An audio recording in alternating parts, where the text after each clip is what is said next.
Assalamualaikum warahmatullahi wabarakatuh.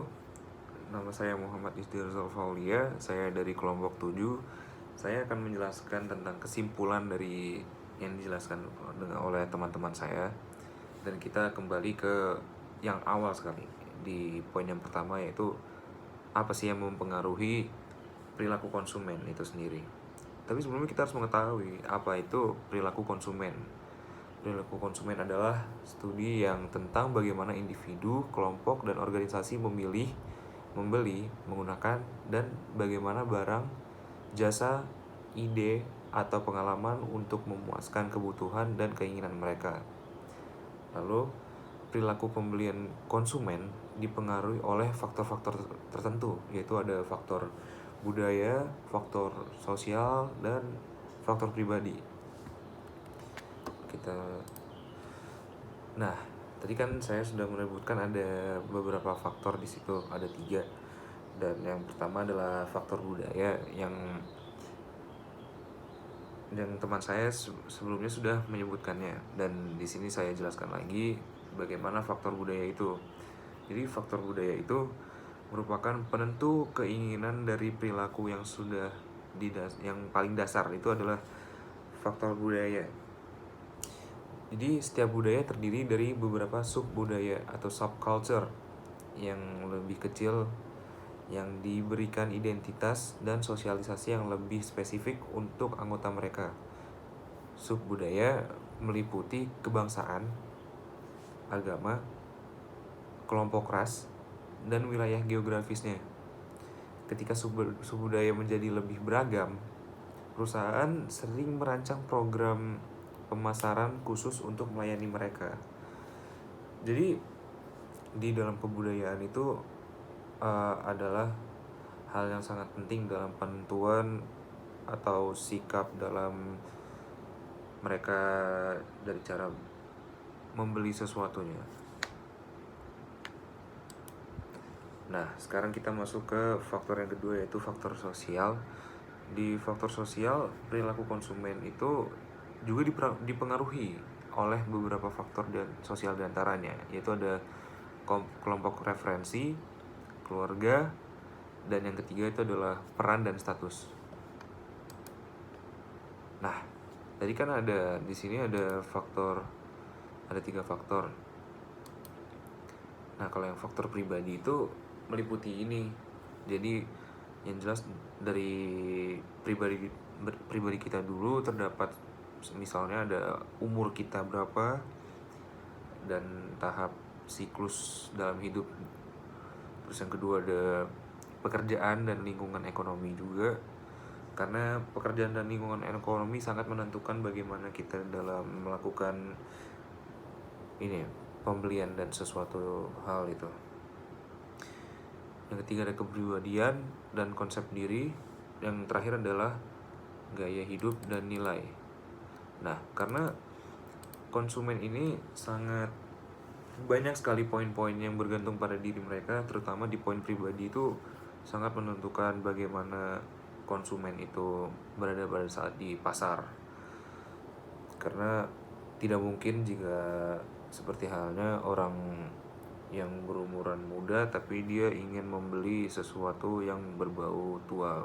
Misalnya seperti anak SD, dia membeli suatu hal yang dibeli biasanya untuk orang tua, seperti membeli mobil. Jika dia belum mampu, pasti dia tidak akan membelinya karena dia tidak bisa menggunakannya dan masih belum tahu kegunaannya juga untuk apa. Lanjut ke proses psikologis utama. Ada 4 proses psikologi penting, yaitu yang pertama ada motivasi. Nah, di motivasi itu ada 3 teori. Motivasi berasal dari kata motif, yang yaitu adalah suatu kebutuhan yang cukup mampu mendorong seorang bertindak. Ada 3 teori yang mendasari motivasi tersebut.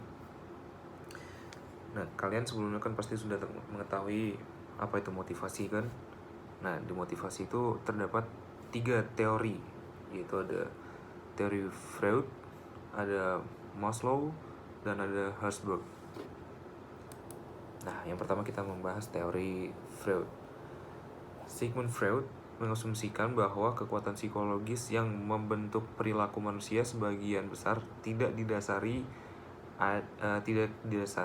dan bahwa seorang tidak dapat sepenuhnya memahami motivasi dirinya.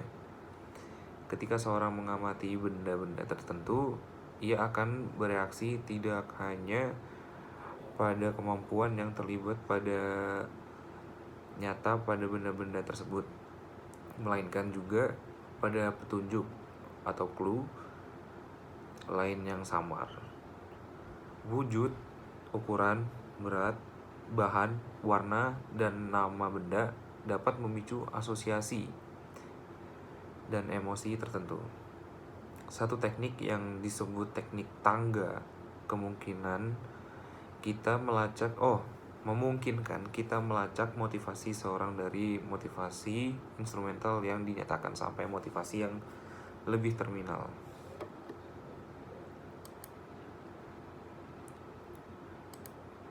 Nah, kita lanjut ke teori Maslow.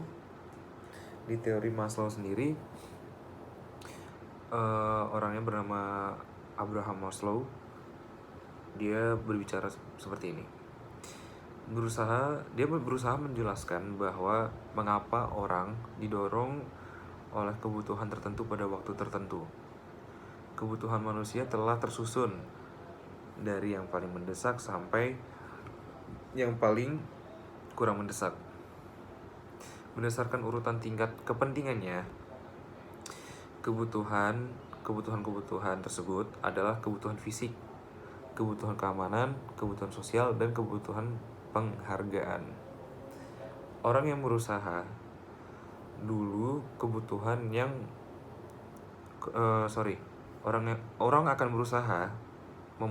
dulu kebutuhan yang paling penting. Jika seorang berhasil memuaskan kebutuhan yang paling penting, kemudian dia akan berusaha memuaskan kebutuhan terpenting lainnya. Jadi orang-orang pasti akan selalu memiliki kebutuhan masing-masing. Dan yang teori ketiga adalah teori dari Herzberg. Friedrich Herzberg mengembangkan bahwa tidak adanya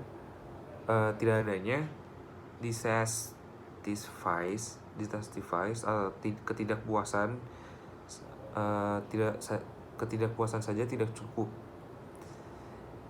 Sebaliknya, satisfiers atau kepuasan harus ada secara aktif untuk memotivasi seseorang. Itu adalah yang dikatakan. Dan tadi setelah motivasi, kita membahas poin selanjutnya, yaitu ada persepsi. Di persepsi itu ada persepsi sendiri. Itu awalnya adalah proses yang digunakan oleh individu untuk memilih, mengorganisasi, dan menginterpretasikan masukan informasi guna menciptakan gambaran dunia yang memiliki arti. Orang dapat memiliki persepsi yang berbeda atas objek yang sama karena 4 proses persepsi, yaitu ada 4 nih. Ada perhatian selektif, distorsi selektif, ingatan selektif, dan persepsi subliminal atau persepsi bawah sadar.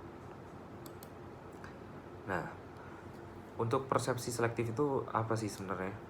Nah, jadi ini tuh, persepsi selektif itu kecenderungan bagi manusia untuk menyaring sebagian besar informasi yang mereka hadapi.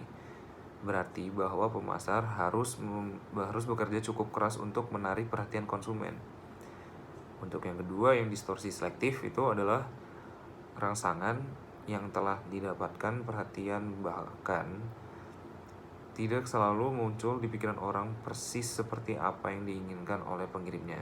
Distorsi selektif itu adalah kecenderungan menafsirkan informasi sehingga sesuai dengan prakonsepsi kita. Konsumen akan menjadi konsisten dengan keyakinan awal mereka atas merek dan produk. Lalu ada ingatan selektif.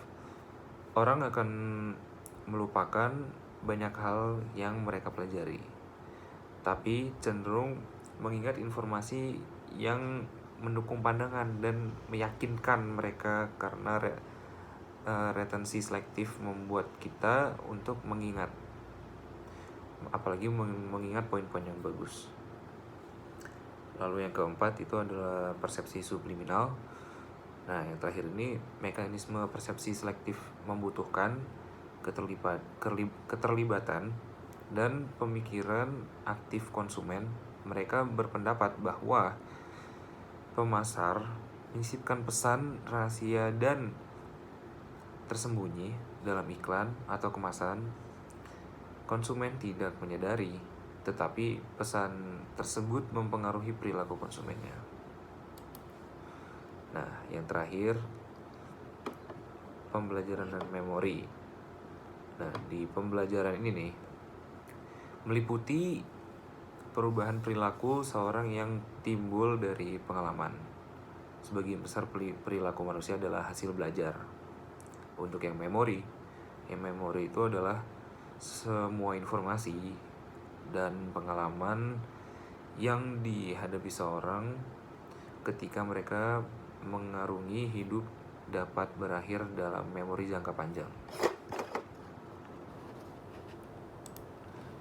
Nah, proses keputusan pembelian model 5.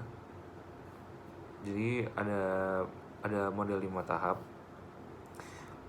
Perusahaan yang cerdas berusaha untuk memahami proses keputusan pembelian pelanggan secara penuh semua pengalaman mereka dalam pembelajarannya. Memilih, menggunakan, dan bahkan menyingkirkan produk konsumen melalui 5 tahap ini. Yang pertama itu adalah pengenalan masalah, pencarian informasi, evaluasi alternatif, keputusan pembelian, dan yang terakhir perilaku pasca pembelian. Sekian, terima kasih. Wassalamualaikum warahmatullahi wabarakatuh.